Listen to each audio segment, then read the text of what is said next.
Welcome back to the Joyful Mate podcast. I'm your host, Anthony Hartcher, your joyful journey mentor. And today we're going on a joyful journey in terms of discovering, or I guess, looking at uncertainty and problems. As you're probably aware, at this particular time, there's a lot of uncertainty in the world, and we often get really, upset and often unsure and uncertain as to the future. And this is not a new phenomena. As you know, you've probably experienced this many times before, but it can actually bring up the past for you, past problems, past uncertainty, and it can actually take you back to then and be really unsettling, even though the current circumstances aren't actually affecting you, but it's past circumstances that you haven't actually balanced or neutralized, seen the wholeness, and been able to grow as a result of whatever happened. So I just wanted to share this insight with you because I'm getting a lot of feedback from clients, from practitioners that I'm talking to, and obviously I do follow the news somewhat, but very rarely. I actually don't look at the news much other than the news I want to look at, which is probably around sport, and anything else I'm not really that too concerned about. I do read, obviously, health-related and wellness-related insights and things that I'm interested in, but I don't get too carried away with the day-to-day politics and the day-to-day current affairs too much, other than to understand what you might be reading. And so I think, certainly, the best thing in order to approach this is realize that it's not unusual, that the only certainty in life is really uncertainty, because we do not know what the future holds. We cannot control the future. And so it's a bit of a fantasy to think that I should have control or certainty about the future. No one actually does. Not even futurists can read the future. They can put out a opinion based on statistics and historical data and looking at trends. However, they actually don't know. And so it's good to come to the realization is that it's okay to be uncertain. It's okay to not know. And it's just settling in to the unknown, which is something like is a skill that takes time to apply and get used to. But if you're feeling a bit unsettled, uncertain, a bit anxious at this point in time, the best thing to do is do things that calm your nervous system and look at the bigger picture. Look at essentially what's within your control, what's out of your control. So obviously a war in the Middle East is out of our control. Political leaders' decisions is out of our control. The only really input we have is around voting time, and we're not voting at the moment. So it's not really something we can control. But what we can control is our reaction to it. And the best thing we can do is not to judge it, because when we're judging it, we're taking a polarized perspective of it. We label it as good or bad. And as a result of that, we will take the feelings on as a result of how we've labeled it, how we've judged it. So if you're judging it as a good event, that you like the fact of what's going on and around you, then you'll take this optimistic, positive, and as a result, you feel good about it. However, you are blinded to the downside of whatever's happened, right? And so you're not getting the full picture. And so those feel-good hormones can be taken away from you quickly as a result of not seeing the bigger picture at the time. Same for the other side. If we're judging events as negative, as bad, as evil, then we feel that. We're going to feel that in our body. We're going to ultimately express those emotions to others. So that's really a way in which we can create a dysregulated nervous system, a dysregulated emotional response. What we can do is regulate our nervous system and have a much more regulated, managed emotional response and behavior as a result of that. The way we do that is obviously accepting things as they are and not judging them. It can be difficult, particularly if you've been brought up to judge, if you've been brought up to see the world as good and bad. An evolved consciousness will just see it as it is. But that takes time, that takes work. And depending on where you are on that journey, will, it's probably why you're listening to this podcast, is to see another perspective. And so anything is what it is. And it's just the perspective we take on it and the judgment we make that creates the feelings within us. So what you ultimately want to see in these events is the wholeness, is to see why the other side's, or one side's doing what they're doing, why the other side's doing what they're doing. And you can generally extract a whole picture from it. And ultimately, it's just what it is. It's people making decisions based on, like, you could say the president's acting on the president saying they're acting on behalf of Americans, but whether that's true or not is questionable, right? But that's what he believes. And then you've got the Iranians that dictator or leader is saying that they are acting on the best interests of their citizens. And so which one's right or wrong? I mean, ultimately they see the world from their lens. They're doing a job that they believe that they've been employed to do, or, they've got the power to do. And they just make decisions, and ultimately decisions have consequences. Every decision has a consequence. So even a decision that you support will have a consequence.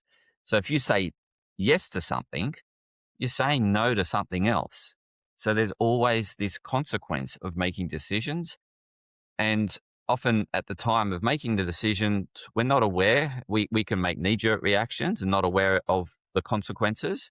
And so it's much better to take a bit more time in making decisions. Sometimes you may have experience in making that decision and understand the consequences and understand that you are willing to take on those consequences.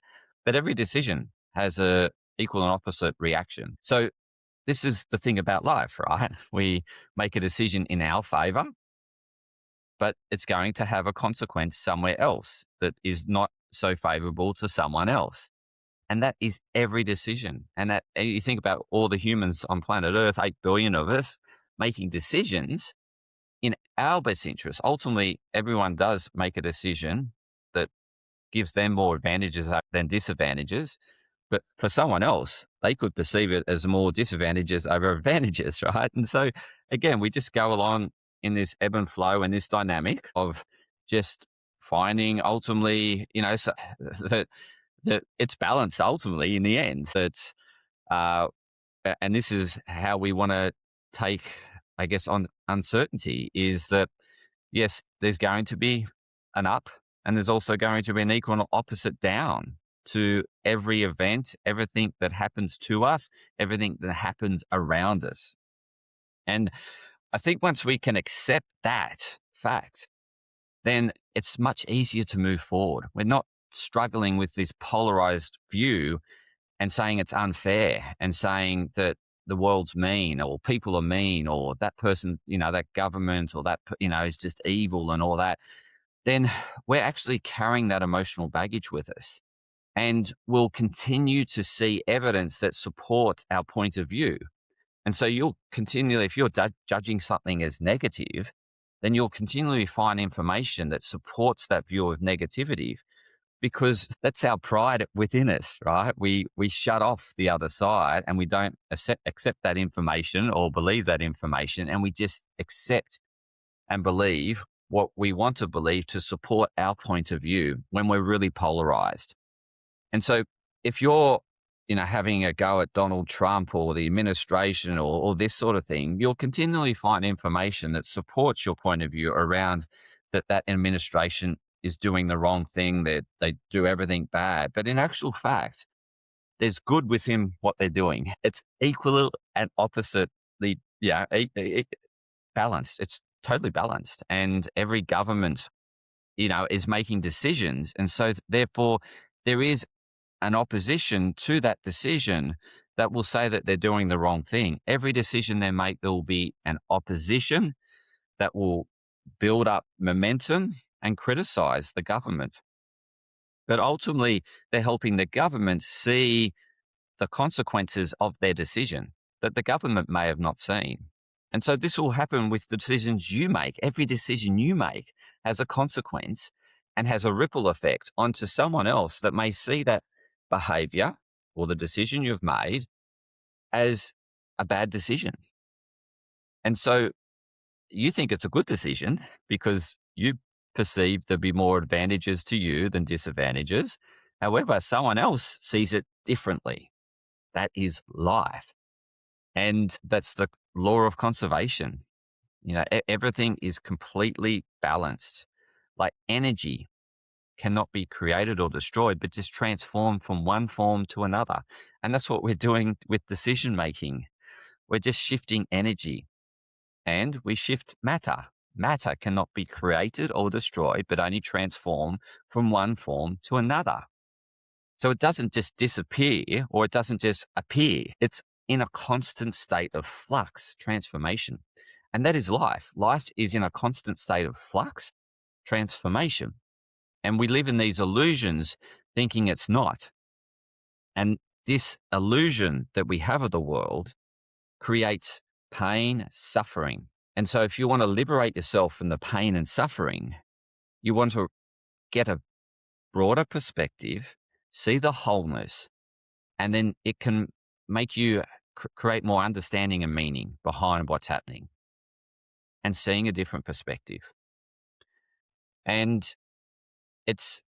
this is not necessarily saying that, like, in terms of like morality and stuff like that, it is not saying that you should go about doing things that doesn't seem right. It's really helping you better understand what's happening. And I think ultimately people that do the wrong thing are heavily polarized.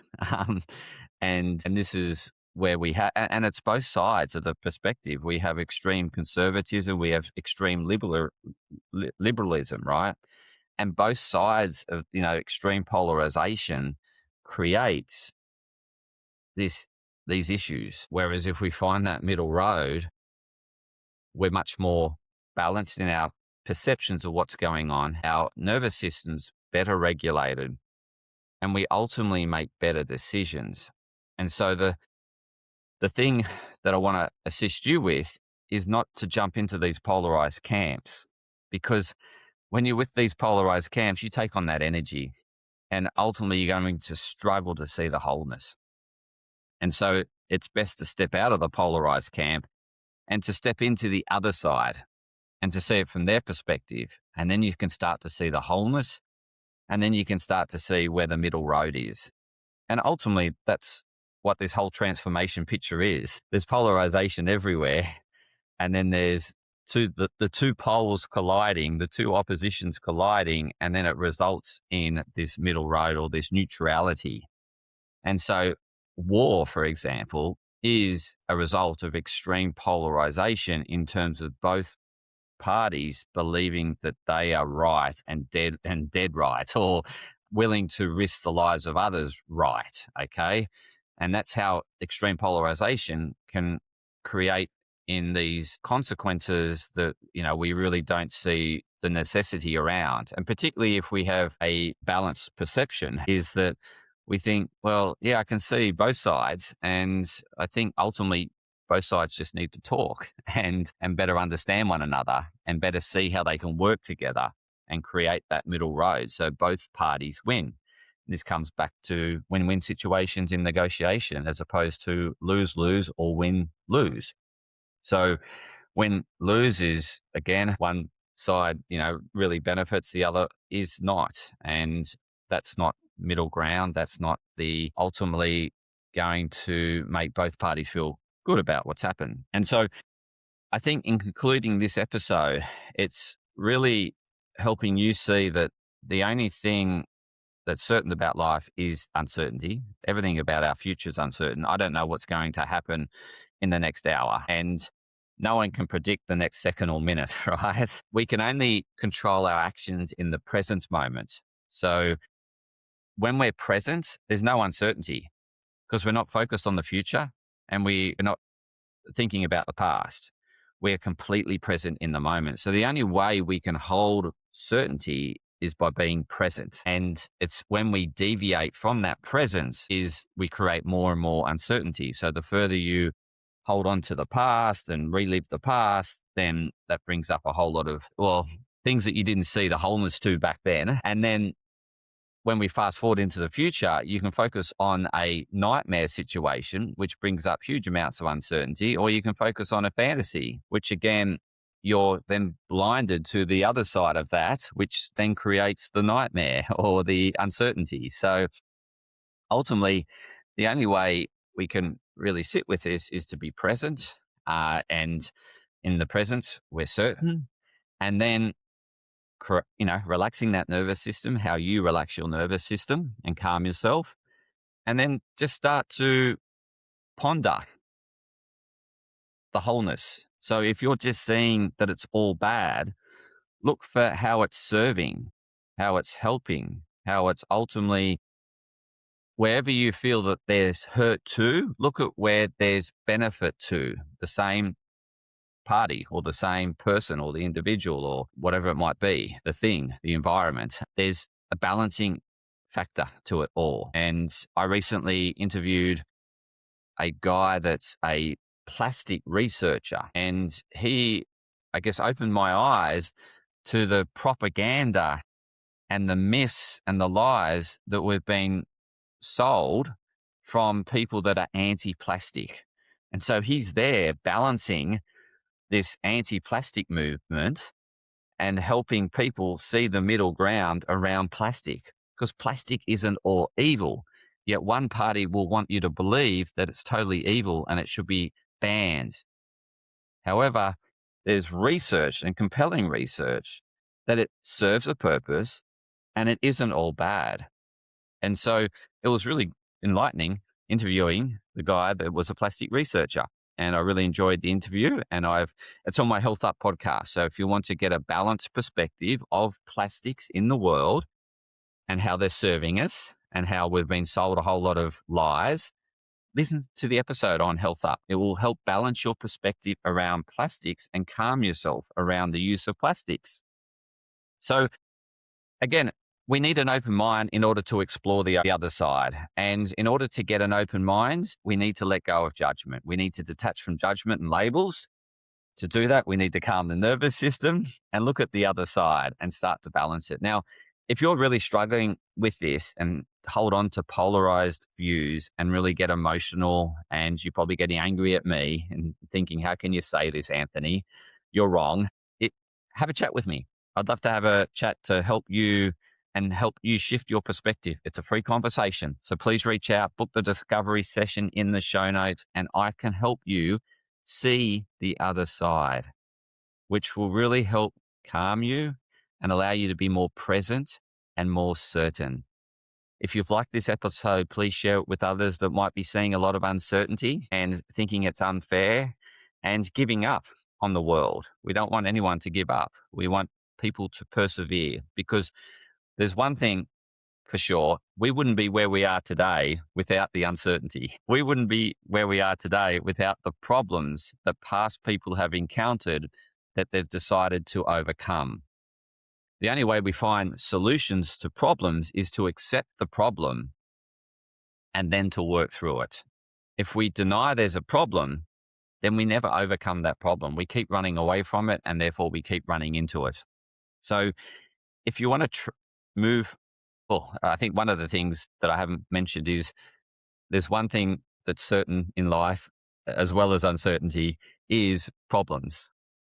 And that's life, is constantly coming into things that you've never encountered before, which we can see as a problem or a challenge or an opportunity to grow. I often refer to it as an opportunity to grow as opposed to a problem or challenge. That enables me to work through the issue as opposed to running into it or throwing up my hands and giving up.